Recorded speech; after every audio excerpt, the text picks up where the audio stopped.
Allez, salut à tous, c'est Brice pour la chaîne Une Bolée d'Air et dans cette vidéo on va parler de la toute dernière mise à jour du DJI Mini 3 Pro. Donc déjà un grand merci à Damien, c'est lui qui m'a fait remarquer dans ma dernière vidéo qui était une comparaison entre le Mini 2 et le Mini 3 Pro qu'il y avait eu une mise à jour en fait début juillet du Mini 3 Pro et que ça améliorait grandement l'aspect transmission, l'aspect qualité de transmission du drone vers la radiocommande. Donc moi j'étais sceptique, je répondu t'es sûr, t'as fait le test vraiment au même endroit, c'est pas juste que t'étais dans un autre endroit, ça me paraît bizarre, je vois pas trop comment ils peuvent faire ça et je vous l'avais déjà dit, malheureusement pour moi le gros problème c'est que voilà, il n'y a pas déjà d'antenne au niveau du drone et je vois pas trop ce qu'ils peuvent améliorer à moins de le passer en FCC en Europe, ce qu'ils n'ont pas le droit de faire, à moins d'augmenter les fréquences, va pas y avoir possibilité de faire grand chose, d'augmenter les puissances, va pas y avoir possibilité de faire grand chose. Et bien je m'étais trompé, donc un grand merci à lui. Donc ce que j'ai fait en fait c'est que je suis vraiment allé faire un test donc juste avant avec l'ancien firmware, c'est à dire que au lancement du drone j'ai eu l'avertissement qu'il y avait le nouveau firmware. Donc ce firmware en fait est disponible depuis apparemment le 1er juillet, d'accord. Alors je vous dirai après la version exacte que c'est, mais moi je l'avais pas fait parce que j'ai pas eu le temps de voler de tout depuis début juillet, j'ai pas eu le temps de faire grand chose parce que j'ai été débordé au taf. Bref, toujours est-il que du coup à ce moment-là je lui ai dit de pas faire la mise à jour et je suis vraiment resté comme j'étais jusqu'à présent sans aucune modification. Et donc je vous montre ça. Donc je me suis mis également à 15 mètres de hauteur pour encore une fois le mettre plutôt dans les conditions difficiles, d'accord. Je ne mets pas à 100 mètres, je le mets à 15 mètres pour justement il soit plutôt bas et que ce soit plutôt compliqué. J'essaye justement de lui complexifier la vie et pas que ce soit trop facile. Je ne me mets pas par contre derrière un obstacle, etc. Je me mets dans un endroit dégagé, en l'occurrence à la plage d'Urué en direction de Port-la-Nouvelle. C'est une plage où je sais qu'au pire s'il arrive quelque chose je peux poser le drone et aller le récupérer à pied. Il n'y a pas beaucoup de monde en été parce que là chez moi, là je suis à Sainte-Marie, c'est juste impossible en été, il y a beaucoup trop de monde, je survole pas des centaines de personnes et en plus après c'est la plage nudiste tout ça, donc non. Je fais mon vol, vous voyez très rapidement alors c'est une zone quand même assez libre. Alors il y a quand même des campings sur la gauche, il y a pas mal de campings, donc je pense qu'il y a quand même pas mal d'interférences téléphoniques, des choses comme ça. Et vous voyez que très vite, c'est ce que beaucoup de personnes critiquent, il y a très vite des petits lags, des petites saccades, etc. Au point que sur ce vol là j'étais surpris que ce soit à ce point là et que j'ai même essayé d'arrêter l'enregistrement de mon téléphone pour voir si c'était pas plutôt mon téléphone qui galérait, le LG Wing. Bon, c'était pas le cas, le LG Wing galère pas et du coup c'était vraiment ma transmission en elle-même qui galérait avec des petits saccades, des petits à-coups, etc. Bon, bon an mal an, je continue mon vol, je continue, je vous montre pas en entier, je l'avance petit à petit et vous voyez que en gros, alors je sais plus exactement, mais j'ai une première alerte. Alors petite parenthèse, j'avais des alertes attention vent fort très fréquentes, vous avez vu surtout au début, attention vent fort, le drone ne pourra pas revenir automatiquement, attention vent fort, etc. J'ai dû les annuler, les valider, leur dire de partir à chaque fois. J'ai quand même essayé de continuer et j'ai réussi à atteindre comme j'ai pu les 2200 mètres, mais vraiment voilà, ça commence à devenir complètement impilotable. J'avais pas encore 0 barre, vous voyez, j'étais à une barre rouge à la fin. Je voulais pas aller plus loin parce que justement avec ce vent fort et avec toutes ces alertes que j'arrêtais pas d'avoir, je voulais pas qu'une fois là-bas ils me disent qu'ils me disent rien en fait, qu'il fasse rien et qu'il commence pas à revenir par lui-même. Donc dans le doute, j'ai préféré m'arrêter avant et de toute façon c'était très compliqué à piloter, franchement déjà depuis un moment ça c'était compliqué, mais là c'était vraiment très compliqué. Et donc je suis revenu donc vous voyez qu'on soit de face ou de dos, c'est exactement pareil avec le Mini 3 Pro, il n'y a pas de changement. Avec le Mini 2 c'était un peu différent, avec le Mini 2 il recevait mieux quand il venait vers nous, parce que vu que les antennes étaient devant, elles étaient orientées vers nous et c'était plus facile comme ça. Du coup là c'est pas du tout le cas avec le Mini 3 Pro, ça j'avais déjà dû vous le dire dans ma comparaison que j'avais faite ici justement. J'ai fait revenir et vous voyez qu'au retour à un moment il y avait un chien qui courait sur la plage, quand c'était plus très loin de moi, je crois que c'était 400 mètres, un truc comme ça. Et du coup j'ai essayé de faire un plan un peu fluide où je tourne autour, où je le regarde et je tourne un peu autour et un peu autour du camion, du van du propriétaire. Et donc voilà ce que ça peut donner et retour quoi. Donc voilà, ça c'était le premier vol, donc très compliqué, des 200-300 mètres déjà, des saccades. Donc ok. Ce que j'ai fait du coup c'est alors deux petites précisions quand même. Première précision, vous le savez, pour ceux qui ont suivi les vidéos, moi ça y est, je suis tout le temps avec la télécommande RCN1, j'ai vendu ma RC1, je n'ai plus la RC parce que les problèmes de transmission et de toute façon l'écran pas assez lumineux pour moi, je préfère 1000 fois mon téléphone, je vous l'ai déjà expliqué ça. Du coup RCN1 et vous avez peut-être fait gaffe en haut à la batterie, malgré le vent fort, il me restait quand même beaucoup je crois qu'il me restait 70, 72, je sais plus trop % de batterie à l'atterrissage alors que j'étais allé à 2200 mètres. Une des raisons de pourquoi j'en avais autant, c'est que j'avais une batterie plus. Je me suis acheté 2 batteries plus, je me suis acheté en fait le Flymore Kit Plus aux États-Unis. Je vous ferai une vidéo dédiée hein, pour vous dire, vous montrer combien de temps ça fait en plus, etc. Où je l'ai acheté, combien ça m'a coûté, parce que les prix augmentent partout là actuellement.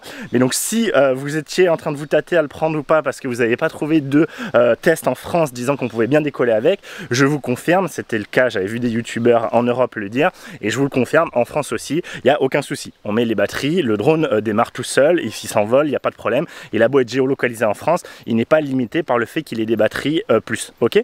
Donc ça c'est une bonne nouvelle, et j'ai même pas eu besoin de faire d'update de firmware dessus, hein. Dès que je les ai reçus, je les ai mises dedans, c'était littéralement mon premier vol avec, aucun souci, rien eu à faire, d'accord. Donc voilà, ça c'est juste pour rassurer ceux qui voudraient les prendre et qui peuvent vite se les prendre, mais je ferai une vidéo dédiée, abonnez-vous, activez les notifications, tout ça.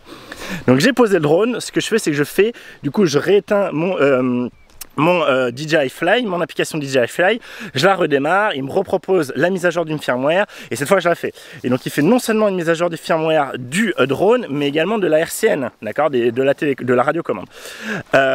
Il me fait aussi, je crois au passage après ça, je fais aussi la mise à jour de l'application en elle-même, de DJI Fly. Je la fais aussi parce qu'il me l'avait proposé, je l'avais pas fait, donc comme ça je mets tout à jour. Donc là c'était le plus à jour possible au 29 juillet ou 30 juillet, hier je sais plus. Bon alors il y a pas mal de choses qui ont été améliorées, j'ai pas du tout testé, en particulier il y a beaucoup de choses sur l'hyperlapse. Moi je vous avoue que j'ai jamais fait d'hyperlapse encore, c'est un truc qu'il faut que je teste, hein, que je vous fasse une vidéo dessus. Mais du coup voilà, je vous laisse lire hein, ce qui peut être fait, ce qui a pu être amélioré, mais je vais vous dire ce qui va nous intéresser dans cette vidéo. Moi j'ai fait ça hier soir comme j'ai pu, hein, parce que du coup j'en avais parlé avec Damien, enfin Damien m'en avait parlé et j'étais intrigué et je voulais vite du coup vous parler de ça. Et c'est vraiment l'aspect range, hein, l'aspect distance, d'accord, l'aspect connexion transmission, optimisation des capacités d'anti-interférence et de la distance de transmission, mais également de la transmission d'image du système. Donc voilà, donc c'est écrit noir sur blanc. Alors c'est un peu voilà, je suis un peu sceptique sur les anti-interférences, etc., comment ils ont fait ça, mais pourquoi pas, hein, peut-être, dites-moi si vous êtes bon en tout ce qui est transmission radio, etc. Moi je suis nul hein, là-dedans. Et un autre truc qu'on va quand même voir mine de rien dans cette vidéo, même si c'était pas le but initial, mais de par le fait, hein, c'est le cas, c'est l'optimisation de la charge de la batterie quand on vole dans des environnements avec de forts vents. Ok, donc moi c'était mon cas, hein, je vous l'ai dit, j'ai eu beaucoup d'annonces de forts vents. Il y avait peut-être 15 nœuds en moyenne, mais il y avait des rafales, je pense à 25 nœuds, hein, c'était de la trame, la trame de fin de journée, donc encore plus, déjà elle était très irrégulière dans la journée, donc encore plus ce soir. Mais donc voilà, donc du coup cette mise à jour étant faite, hein, j'ai fait redécoller le drone après lui avoir mis une nouvelle batterie, enfin une batterie plus chargée à 100% pour être sûr de pouvoir aller le plus loin possible. Qui sait 10 km, on va voir. Et du coup je décolle et je commence à faire mon vol, et vous voyez, donc je me mets évidemment aussi à 15 mètres de hauteur, hein, pour comparer dans les mêmes conditions. Donc là il y a juste eu 15-20 minutes de décalage par rapport à quand j'ai fait mon autre vol, et vous voyez que là déjà dès le début, hein, première chose c'est que oui j'ai l'annonce de fort vent, mais quand je commence à voler vous voyez que je l'ai pas toutes les 3 secondes, et pourtant le vent n'avait pas baissé, hein, au contraire, hein, le vent a plutôt tendance à augmenter dans la soirée, d'accord, vu que le thermique ne contre plus la tramontane. Bref, je vous fais pas de la météo ici, mais du coup voilà, le vent n'avait pas baissé du tout. C'était vraiment je pense l'aspect de la mise à jour qui a fait que lui aussi du coup était moins en stress et me ressortait moins les messages toutes les 3 secondes. Alors je me trompe peut-être, mais en tout cas j'ai eu quand même la sensation d'avoir beaucoup moins de messages et qui me casse beaucoup moins les bonbons avec ça. Et surtout ce que vous pouvez voir c'est que j'ai pas du tout eu les saccades comme j'avais pu avoir avant des 300-400 mètres. Vous voyez que le signal est beaucoup plus propre, beaucoup plus stable, l'image est beaucoup plus fluide, et ça fait vraiment plaisir. Donc là il y avait de suite une différence très nette. Par contre après cette distance là quand même, hein, je vous voyais, je trouve que c'était pas non plus très fluide, hein, c'était encore pas mal saccadé, et du coup oui la transmission est meilleure, oui on va aller plus loin, et vous allez voir on va aller beaucoup plus loin, mais c'est pas mais malheureusement la qualité de transmission n'est pas encore aussi bien que ce que j'aimerais, d'accord. Clairement on n'est pas du tout au niveau de ce qu'on a par exemple en FCC, et donc potentiellement ceux qui veulent vraiment une transmission vidéo complètement smooth vont vouloir faire le hack, hein, pour passer en FCC, ok.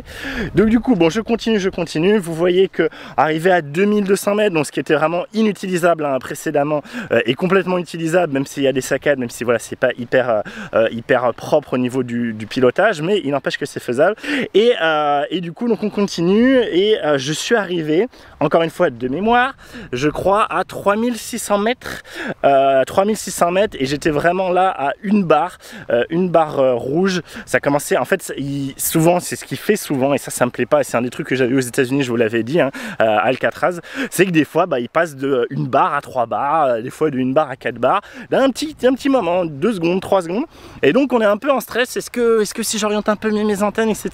J'avais évidemment les antennes orientées vers le drone, mais voilà, en fait, hein, c'est que il bluffe et il est plutôt à 1 barre rouge, et j'ai pas cherché à pousser plus loin parce que vous avez vu, j'arrivais de toute façon à la ville de Port-la-Nouvelle et j'aurais peut-être pu gagner 200-300 mètres, mais c'était pas le but, c'était voir s'il y avait une différence. Et oui, très clairement, il y a une grosse différence. Il y a clairement une grosse différence, il y a une très nette amélioration, et bravo DJI, vraiment, il n'y a rien à dire, hein.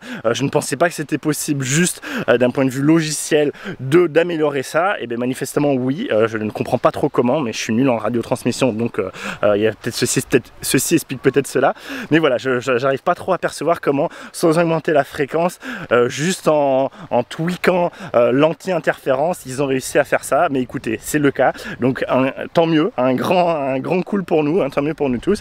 Donc il y a vraiment une amélioration, et donc je suis revenu pareil. Vous voyez que pareil, hein, c'est toujours pas plus propre, hein, quand je suis au retour, et j'ai fait, hein, juste pour vous montrer à nouveau le petit, alors j'en ai fait deux, j'en ai fait un je crois à 2000 mètres ou 1800 mètres, j'ai fait un premier tour sur moi-même, essayer de faire fluide, qui était un peu compliqué, hein. Moi j'avais des saccades au niveau de la radiocommande, évidemment après au niveau du rendu vidéo il n'y a pas de souci, mais le problème c'est que pour faire un truc propre il faut quand même qu'on sache bien ce qu'on fait, et avoir des saccades à la transmission vidéo, c'est pas pratique. Donc voilà, j'en ai fait un premier beaucoup plus loin que ce que j'avais fait la première fois sans la mise à jour, puis j'ai refait le même tour au même endroit, hein, d'accord, au niveau du coup du van là, avec le chien. Et donc voilà, et je vais pas aller tellement plus loin. Ce qui est clair, c'est que cette mise à jour a vraiment fait quelque chose. Il y a vraiment il y a une meilleure transmission, il y a une meilleure fluidité, qualité d'image, une meilleure façon de voir l'image, jusqu'à, je dirais, 500, 600, 700, 800 mètres, où il y a vraiment, on voit vraiment une amélioration. Après ça, malheureusement, on a encore des saccades, mais au moins, on n'a pas les grosses pertes, vous savez, vraiment les pâtés d'images, hein, les images hyper pixelisées. On a des à-coups, mais qui sont quand même moins forts, et surtout, on va pouvoir aller beaucoup plus loin, sans avoir ces pâtés, sans avoir ces coupures vidéo, ce qu'on ne pouvait pas du tout avoir avant. Avant, vraiment, là, les 2200 mètres, c'était complètement impilotable, hein. Je tournais un peu, et en fait, moi, lui, il avait tourné 4 fois plus, quoi. Si j'avais tourné de 10 degrés, lui, en fait, il avait tourné de 40 degrés, d'accord, sans que je le voie à la vidéo, parce que j'avais pas le retour. Donc voilà, donc il y a une grosse amélioration, et j'ai l'impression aussi, hein, de ce que j'ai vu, moi, que on a moins de messages d'erreur par rapport au vent. Est-ce que c'est dû à la gestion de comment il gère son alimentation au niveau de la batterie? Je présume. Moi j'ai vu vraiment une grosse différence aussi. Donc voilà, j'espère que cette vidéo vous a plu, j'espère que vous avez appris des trucs. Dites-moi en commentaire si vous aussi vous avez fait cette mise à jour, et si vous avez remarqué ça, si vous avez remarqué une vraie amélioration, sachant que moi je vous ai dit, j'étais dans un environnement relativement tranquille niveau interférence et tout, mais pas le plus tranquille du monde avec les campings. Dites-moi si en pleine nature vous avez vu une différence. Moi je sais qu'il y a des gens qui m'ont dit que eux où ils volaient, pour eux la connexion était très très bonne. Bon, moi ça n'a jamais été le cas.